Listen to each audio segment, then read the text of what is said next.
Jessica Jones. I'm 26 and I'm from Detroit, Michigan originally, and I've been in Atlanta for 2 years now. My name is Erin Harris, 26, from the Washington, D.C. area. Our story is definitely a little bit unique. We've been together officially for about a year right now, but have been really connected and friends and best friends, evolving into that in the last about 3-4 years. I think it's the 5th year. Number four. Okay. Our first engagement, I'll say, is Instagram. So he reached out to me on Instagram one time, and then it was a very nice message, but that was it. It was just like, oh, thank you, whatever. And then 6 months later, he reached back out to me and gave me this beautiful message. I can't remember what it says, but it was just very detailed about how he really paid a lot of attention to myself and my spirituality and everything. And then he gave me his number. So mind you, on his page, he only had one picture of him when he was 4. And then the rest of the stuff is information, memes. I knew he was super smart, so I didn't get anything. In his tag pictures, it was a picture of him, but it was the back of his head. So I'm just going off a whim, all right, he said something, that caught my attention. So, and we started to text over, talking everything. And then we FaceTime. And I was very nervous. I came across Jessica's page and I will never forget it. She was actually living in Charlotte at the time. She was living in Detroit, moving to Charlotte.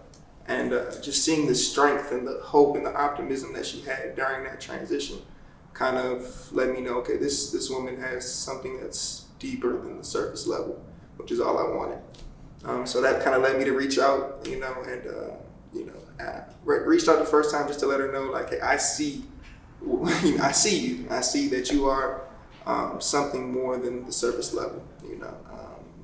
6 months went into that, and I was.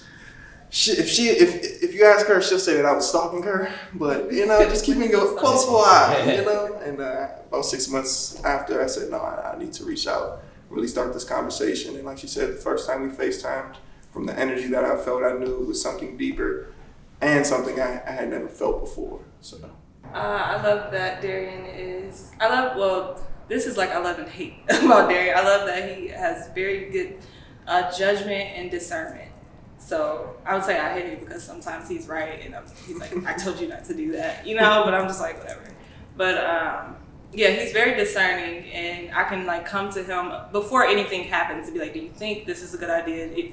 For instance, I model, and it's certain shows or certain photo shoots or anything. I can just come to him and be do you think I should do this? And get him the rundown of, the photo shoot, and he'll be no, don't do it. And then later on it'll come out and it's yeah, you're right, I shouldn't have done that. But yeah, very discerning, very smart, very spiritual. And he was I didn't come from a home where I grew up in the church, but he definitely came from a Christian home. And that's where we could balance out, because he taught me a lot of things in the church that I didn't know anything about as well. So, And vice versa too. Yeah. Vice versa. She taught me a lot of things about spirituality that really,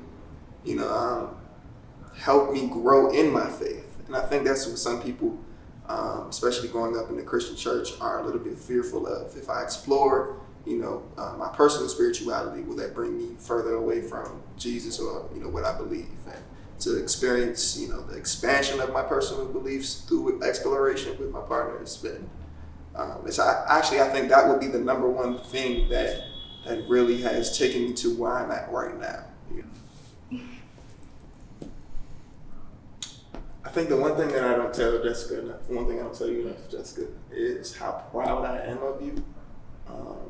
I've seen you evolve in such a beautiful way. I've seen you evolve spiritually, physically, mentally, emotionally, and not just from me, from your own personal desire to grow and become better and to grow into the woman that that you're supposed to be. So.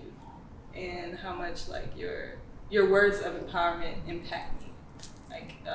You're a very talkative, very communicative person, and it's it really changes, I guess, my headspace sometimes, and just the way I interact in life. And I just appreciate everything that you've done. You moved from DC and you came here, and I don't think I tell you that enough. That I know that you changed your whole life for me. So, but you already were living in Atlanta before, so. But yeah, anyways, Thank you.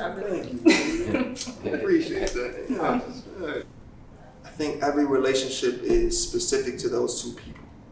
You know, I think there are some base guidelines like having open communication, like being understanding and being non-judgmental. But I think beyond those basic guidelines, there's this, you really have to seek to understand your partner. You know, I've been with friends and, you know, I've been in previous relationships where we've been together for a year, 2 years, and I don't really know you, you know?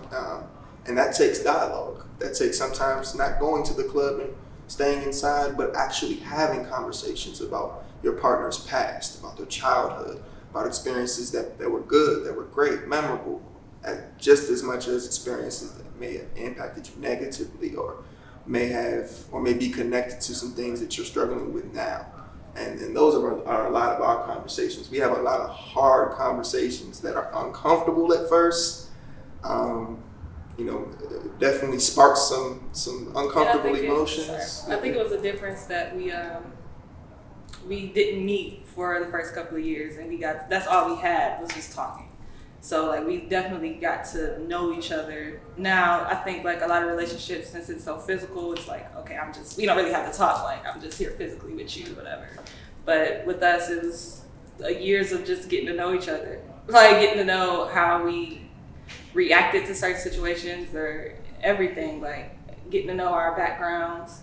And I think that's the difference. I think like people need to communicate more, I guess. And whatever, I think what people sometimes miss is that if you're not open and transparent with your partner, especially if you're looking to build something long lasting, whatever you're not open or transparent about, it's going to come to light.